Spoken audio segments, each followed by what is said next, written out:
সাংবাদিক ভাইয়েরা, আপনারা জানেন গত প্রায় এক সপ্তাহ ধরে চট্টগ্রাম প্রকৌশল প্রযুক্তি বিশ্ববিদ্যালয়ে একটি আন্দোলন চলছে। আমরা প্রথমে এই আন্দোলনের প্রেক্ষাপটটি একটু ব্যাখ্যা করছি।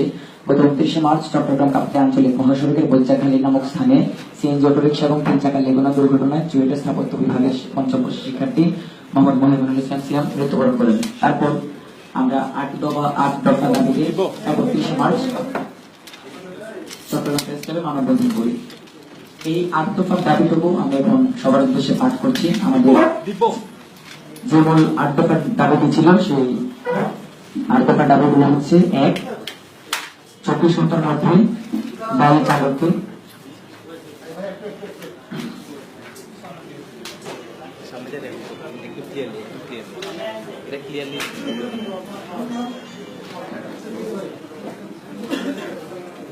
তিনি একজন শিক্ষার্থীকে মারতে উদ্যত হন এবং মারার জন্য দৌড়াতে শুরু করেন। তখন ওই শিক্ষার্থী প্রাণ ভয়ে দৌড়াতে থাকে এবং দৌড়ে নিরাপদ জায়গায় চলে যায়। এই যখন একজন ছাত্র কল্যাণ পরিচালক যখন এই ধরনের বক্তব্য দেন এবং এই ধরনের আচরণ করেন, আমরা আসলে সন্দিহান হয়ে পড়ি। আমরা আসলে কার কাছে যাব? সম্মানিত প্রশাসন এবং শিক্ষকরা আমাদের পিতার মতো, কিন্তু সন্তানদের প্রতি সন্তানের জীবনের নিরাপত্তার জন্য যে দায়িত্বটুকু পালন করা দরকার, ছাত্রদের কল্যাণের জন্য যা কাজ করার কথা, তিনি যখন ছাত্রদের অকল্যাণকর কথা বলেন এবং তিনি যখন আমাদের চুয়েট বাসে মানববন্ধন, চট্টগ্রাম প্রেস ক্লাবের মানববন্ধন শেষে আমাদের ক্যাম্পাসে ফেরার পথে আমাদের বাসে হামলা হয় এবং আমাদের 5 জন বন্ধু আহত হয় এবং নজরুলহাটের যে টুকটুক লেগুনা চালক মালিক সমিতি, তারা মিটিং করে সিদ্ধান্ত নেয় চুয়েটের বাসে হামলা করবে, চুয়েটের বাসকে তারা জায়গা দেবে না, পেট্রোল বোম মারবে, এই ধরনের হুমকি দেয়। তারপর যখন প্রশাসন কোনো ব্যবস্থা নেয় না, তখন আসলে আমরা জীবন নিয়ে শঙ্কায় ভুগি। এই জায়গা থেকে আমরা দাবি করেছি যে এই যে ছাত্র কল্যাণ পরিচালক, তিনি তার দায়িত্ব পালন করতে ব্যর্থ হয়েছেন এবং এই ব্যর্থতা থেকে আসলে এই পদে অন্য কোনো দায়িত্বশীল শিক্ষককে আমরা চাই। আমরা আবার বলে দিতে চাই, সম্মানিত শিক্ষকদের উদ্দেশ্যে আমরা একটি খোলা চিঠিও দিয়েছি যে শিক্ষকদেরকে আমরা পরিপূর্ণ সম্মান করি, শিক্ষকদেরকে আমরা পিতা মাতার চোখে দেখি, তাদের সাথে আমাদের কোনো প্রকার কোনো দ্বন্দ্ব নেই এবং তারাও আসা যাওয়া করেন এইসব লেগুনায়। আমরা দেখেছি গত কালকে 2 জন ম্যাডাম আমাদের কম্পিউটার কৌশল বিভাগের এবং নগর অঞ্চল পরিকল্পনা বিভাগের আমাদের একজন ছোট বোন, তারা একই সাথে সিএনজি দুর্ঘটনায় আহত হন। আমরা যখন যাই ঘটনাস্থলে যে দেখতে পাই যে 2টা সিএনজির কোনটার লাইসেন্স নেই, তাদের গায়ে লেখা স্টিকার লাগানো ছিল যে অন টেস্ট। আমরা কিন্তু বাধ্য হচ্ছি এইসব সিএনজিতে, এইসব লেগুনাতে যাতায়াত করার জন্য। এই জায়গা থেকে আমরা প্রশাসনের ব্যবস্থা নেই। কাজেই আমাদের তার আত্মকালের দিকে নতুন দাবি যুক্ত হয়েছে, যিনি এইসব দায়িত্ব পালনে ব্যর্থ হয়েছেন, যে ব্যক্তি ব্যর্থ হয়ে থাকুন না কেন, তার ব্যর্থতা জায়গা থেকে তার সেই পথ থেকে আমরা অব্যাহতি চাই। সেটা ছিল আমাদের 9 নম্বর দাবি। আমাদের যে ছাত্র কল্যাণ পরিচালক রয়েছেন অধ্যাপক ডক্টর আশুতোষ সাহা স্যার, আমরা সেই অধ্যাপক ডক্টর আশুতোষ সাহা স্যারের অব্যাহতি চাই সেই পদ থেকে, এবং যিনি আমাদেরকে হুমকি দিবেন না, যিনি আমাদেরকে সন্তানের মতো আগিয়ে রাখবেন, প্রকৃত কল্যাণ করবেন, সেই রকম একজন শিক্ষককে আমরা এই পদে চাই। আমাদের দাবি হচ্ছে সেটা। এখন আমাদের আজকে যে আমরা যে কারণে এসেছি, আমরা হল ভ্যাকেন্ট করা হয়েছে, আমরা শান্তিপূর্ণ কর্মসূচি করেছি। গত 1 তারিখ থেকে আমরা শান্তিপূর্ণ কর্মসূচি চালিয়ে গিয়েছি। আমরা কি করছি আপনাদেরকে বলছি। আমরা ক্লাসে যাইনি, ব্যাপারটা সত্যি, এবং ক্লাসে না যাওয়ার জন্য আমরা আসলে আমাদের ভালো লাগছে না, আমাদের যে ক্লাসে যেতে পারছি না। আমরা আমাদের স্বাধীনতা চত্বর অবস্থান কর্মসূচি পালন করছি শান্তিপূর্ণ, এবং যে অভিযোগটি করা হচ্ছে শিক্ষকদের পক্ষ থেকে, আমরা যে আমি একটু পড়ে আসছি বক্তব্যে। তারপর আমরা ক্যাম্পাসে পরিষ্কার পরিচ্ছন্নতা অভিযান পালন করেছি। একটা ক্যাম্পাস আমরা 700 জন শিক্ষার্থী পরিষ্কার করেছি, একদিনে পরিষ্কার করেছি। সেটির উদ্দেশ্য হচ্ছে ক্যাম্পাসে দৃশ্যমান যে সকল ময়লা আবর্জনা রয়েছে, সেই দৃশ্যমান ময়লা আবর্জনা আমরা পরিষ্কার করে দিয়েছি এবং প্রশাসনকে একটি বার্তা পৌঁছে দিয়েছি যে দৃশ্যমান আবর্জনা পরিষ্কার করা গেলেও অদৃশ্য যে আবর্জনাগুলো রয়েছে সেগুলো পরিষ্কার করার দায়িত্ব প্রশাসনের। সেই জায়গায় এবং এই কর্মসূচিটি বাংলাদেশের প্রতিটি জায়গা এবং দেশ বিদেশে ছড়িয়ে ছিটে থাকা সমগ্র চুয়েটিয়ানদের কাছে, এবং যারাই শুনেছেন তারাই প্রশংসা করেছেন। এখন এই যে 9 নম্বর দাবি, 9 নম্বর দাবিতে চুয়েটের সকল শিক্ষার্থীরা সহমত ঘোষণা করেছে, চুয়েটের প্রাক্তন শিক্ষার্থীরা সহমত ঘোষণা করেছে, অ্যালামনাইরা সহমত ঘোষণা করেছে। কিন্তু কেন করবো? অবশ্যই যৌক্তিক কার্যকারণ রয়েছে দাবিটার পিছনে। এই যে দীর্ঘদিন ধরে আমাদের চাপা যে পুঞ্জীভূত অভিমান, আমাদের সাথে এর আগে বিভিন্ন ঘটনা ঘটেছে, আর সেগুলোর দিকে যাচ্ছি না। এখন আমরা বাঁচা মরার প্রশ্ন, সেই জায়গাতে যখন আমাদেরকে আপোষ করতে হচ্ছে, তখন আমরা বলে দিতে চাই এই যে ক্যাম্পাস বন্ধ করে দেওয়ার যে ব্যাখ্যাটি তারা দিয়েছেন প্রশাসন থেকে, আজকে আমরা বৈচিত্র প্রতিবাদী গণসংগীত পরিবেশন করেছি, আজকে আমরা পথনাটক করেছি। তারপরে আমাদের কর্মসূচি ছিল যে সিএনজি ড্রাইভার রয়েছে তাদেরকে সচেতন করা এবং তাদেরকে গোলাপ ফুল দিয়ে হ্যান্ডবিলের মাধ্যমে তাদেরকে প্রচারণা চালিয়ে সচেতন করা যে আপনারা অবৈধ সিএনজি চালাবেন না, লাইসেন্স ছাড়া সিএনজি চালাবেন। পুলিশ আমাদেরকে বলে আপনারা অস্থিতিশীল পরিস্থিতি সৃষ্টি করছেন। আপনাদের সাংবাদিক বন্ধুর কাছে আমার প্রশ্ন, দেশবাসীর কাছে প্রশ্ন, এই ধরনের কর্মসূচি কিভাবে ধ্বংসাত্মক কর্মসূচি হতে পারে? আমরা তো সচেতনতা সৃষ্টি করেছি, আমরা বাঁচতে চেয়েছি, আমরা মরতে চাই এবং আমরা পড়তে চেয়েছি, এবং এর জন্য আমাদের নিজ নিজ জায়গা থেকে যা যা করতে আমরা তাই করার চেষ্টা করছি। তখন যখন আমাদেরকে বলা হয় আমরা দফায় দফায় একাডেমিক ভবনে তালা ঝুলেছি, এটা সম্পূর্ণ একটি মিথ্যা অভিযোগ। আমরা স্বীকার করছি আমরা একদিন তালা ঝুলেছি মূল গেটে, তার মূল ভবনে তালা, যে প্রধান ফটক, সেই ফটকে তালা ঝুলেছি। সেটি করার যৌক্তিক কারণ ছিল, কারণ আমাদের দাবি মানা হচ্ছে না। আমরা কি করবো, কোথায় যাবো, কেউ আমাদের কথা শুনছে না। আমরা এখানে আমরা দেশের আমাদের সম্মানিত আচার্য রয়েছেন এবং এই বিশ্ববিদ্যালয়ের যে দুজন কর্তৃপক্ষ রয়েছেন তাদের দৃষ্টি আকর্ষণ করছি, এই চুয়াট ক্যাম্পাসকে ভালোর দিকে নিয়ে যাওয়ার জন্য আমরা কাজ করে যাচ্ছি।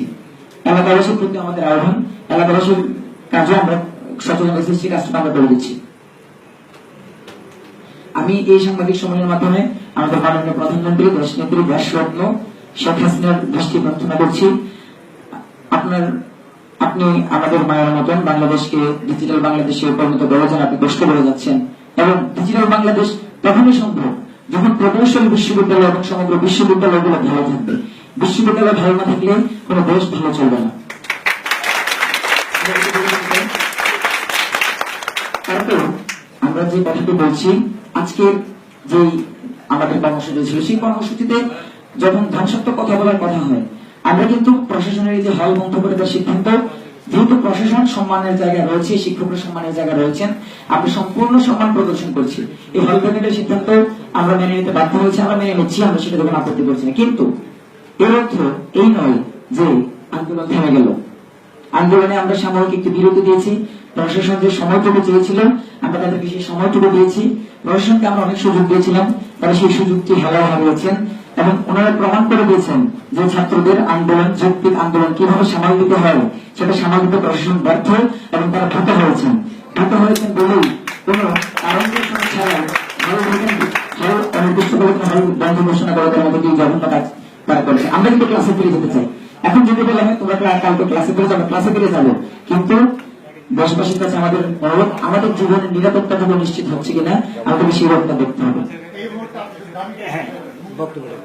আমাদের হচ্ছে প্রশাসন আমাদেরকে বিভিন্ন ভাবে আশ্বাস দিয়েছে, এবং বাংলাদেশের বিভিন্ন বিশ্ববিদ্যালয়ে আমরা যদি শুনে আশ্বাস দিয়েছে, তখন একটা আশার জায়গা তৈরি হয়। কিন্তু চুয়াট ক্যাম্পাসের পরিস্থিতিটা ভিন্ন। আমরা এর আগে অনেক আন্দোলন করছি, আমাদেরকে এইভাবে আশ্বাস দেওয়া হয়েছে, আশ্বাসের কথা বিশ্বাস করে আমরা আন্দোলন বন্ধ করেছি, কিন্তু আমাদের দাবি পূরণ হয়নি। আমরা চাই যে যথাযথ প্রক্রিয়া অনুসরণ করে যেসব দীর্ঘমেয়াদী দাবি রয়েছে, সেই দীর্ঘমেয়াদী দাবিগুলো যেমন রাস্তা সম্প্রসারণ, ট্রাফিক চেক স্থাপন, এগুলো যথাযথ প্রক্রিয়ার মধ্যে থেকে হচ্ছে কিনা সে ব্যাপারে যেন প্রশাসন নিশ্চিত করে এবং আমাদেরকে আপ টু ডেট রাখে, আমাদেরকে যেন জানানো হয়, অবহিত করানো হয়। আর 4টা দাবি যেগুলো এখনই করে ফেলা যায়, আমরা অবশ্যই একটা দাবি আমরা খবর পেয়েছি গতকাল রাতে নাকি যে চালক, সেই চালকের গ্রেপ্তার করা হয়েছে। যদি সেটা সত্যতা সম্পর্কে আমরা সন্দিহান, বাংলাদেশ অনেক জজ মেয়া নাটক সাজানো হয়, এটা সেরকম কোন নাটক কিনা সেটা আমাদেরকে দেখতে হবে। আমাদের যে বিআরটিসি বাস সার্ভিস, 5টি বিআরটিসি বাস সার্ভিস আমরা শিডিউল দিয়ে দিয়েছি, সেই শিডিউল অনুযায়ী চলাচল করতে হবে। আমরা দেখতে পাই ক্যাম্পাসে একটি বিআরটিসি বাস প্রতিদিন আসে, আমাদের দাবি ছিল 5টায় আসতে হবে। সেক্ষেত্রে সম্পর্ক হলে 3টি দিয়ে আমরা যে শিডিউল দিয়েছি, সেই শিডিউল অনুযায়ী 3টা বিআরটিসি বাস দিয়ে সেই দাবিটুকু পূরণ করা যায়, আমরা সেই আয়োজনটুকু জানাবো, কিন্তু এখনো পর্যন্ত একটা হয়। তারপর সিটি বাস সার্ভিস এবং এই যে চালকের ব্যাপারে 6 নম্বর বাস সার্ভিস, সেটি করার জন্য আমরা বলছিলাম একটা ত্রিপক্ষীয় মিটিং করা হবে, মালিক সমিতি, শিক্ষার্থী এবং শিক্ষকদের নিয়ে মিটিং করা হবে। আমাদের প্রশাসন মালিক সমিতির কাছে 2 দিন ডেট দিয়েছে, 2 দিন তারিখ দিয়েছে, সময় দিয়েছে, কিন্তু মালিক প্রশাসন আমাদের প্রশাসনের কথা মালিক সমিতি কান দেয়নি। তারা চোর প্রশাসনকে বুড়ো আঙুল দেখিয়ে তারা সে মিটিং এ অংশগ্রহণ করে। তাহলে আমাদের প্রশাসন কি করছে, তাদের দায়িত্ব কি?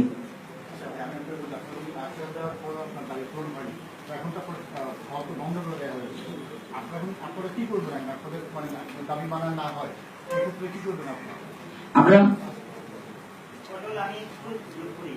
আমার মনে হচ্ছে যে যেটা মনে হচ্ছে যে আপনাদের এখন যে দাবিটা যে ক্যাম্পাস কিন্তু বন্ধ করে দেওয়া হচ্ছে, আপনারা চাচ্ছেন যে দ্রুত ক্যাম্পাস খুলে দেওয়া হোক এবং আপনাদেরকে 8 দফা দাবি, সেই 8 দফা না 9 দফা দাবি, সেই দাবিটা বাস্তবায়ন।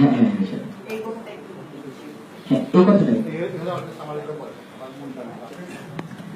আচ্ছা, আমি আরেকটা ছোট্ট ঘোষণা দিয়ে বলে যাই, আগামীকালকে ঢাকায় আমাদের সমর্থনে ঢাকায় একটি মানববন্ধন হচ্ছে। আমরা যারা ঢাকা যাবো তারা যেন কালকে মানববন্ধনে অংশগ্রহণ করি। আর আমাদের যে 8 দফা দাবি ছিল, আমরা কিন্তু প্রশাসনের যে সমস্যাটা হচ্ছে আমরা বুঝতে পেরেছি। দীর্ঘমেয়াদী দাবিগুলো আমরা যথাযথ প্রক্রিয়া অনুসরণ করে হচ্ছে না সেটা আমরা দেখবো। এবং এই যে আজকে হলফনামা দিয়ে দেওয়া হলো, আমি বলেছি এটা আমাদের আন্দোলনের কেবলমাত্র একটা বিরতি। আমরা অতি দ্রুত প্রয়োজন হলে আগামীকালকে ক্লাসে ফিরে যেতে চাই। এই আহ্বান প্রশাসনের প্রতি আমাদের থাকবে। আমরা কালকে ক্লাসে ফিরে যেতে চাই, কিন্তু আমাদের জীবনের নিরাপত্তা দিতে হবে। জীবনের নিরাপত্তা কি হবে? আমাদের 8 দফা দাবি সেটি মানতে হবে, এবং ভবিষ্যতে যেরকম ঘটনা ঘটবে তার কোনো নিশ্চয়তা নেই। এবং যে দায়িত্বপ্রাপ্ত কর্মকর্তা রয়েছেন, ছাত্র কল্যাণ পরিচালক, তিনি যে তার দায়িত্ব পালনে ব্যর্থ হয়েছেন সেটি প্রমাণিত। এবং আজকে প্রশাসন আমাদেরকে হুমকি ধমকি দিয়ে, আমাদের কাছে ভিডিও রয়েছে, আমরা আপনাদেরকে ভিডিও দেখাতে পারবো। সে যে অকথ্য ভাষায় কথা বলেছেন, তারা জোর করেছেন, রীতিমতো অনেক খারাপ অনেক ঘটনা ঘটেছে, সেগুলো করে আমাদেরকে হল থেকে বের করে দিয়েছেন। আমরা সেটি জানি। বিশ্ববিদ্যালয় শিক্ষার্থীদের জন্য, বিশ্ববিদ্যালয় শুধু এবং শুধুমাত্র শিক্ষার্থীরা থাকবে, বিশ্ববিদ্যালয় খালি পড়ে থাকার জন্য নয়, এটা আমরা বলতে চাই। তারপর ক্যাম্পাস যখনই খুলবে তখন আমাদের যে নিয়মতান্ত্রিক আন্দোলনটি ছিল সেই আন্দোলনটি যথাযথভাবে কন্টিনিউ করা হবে।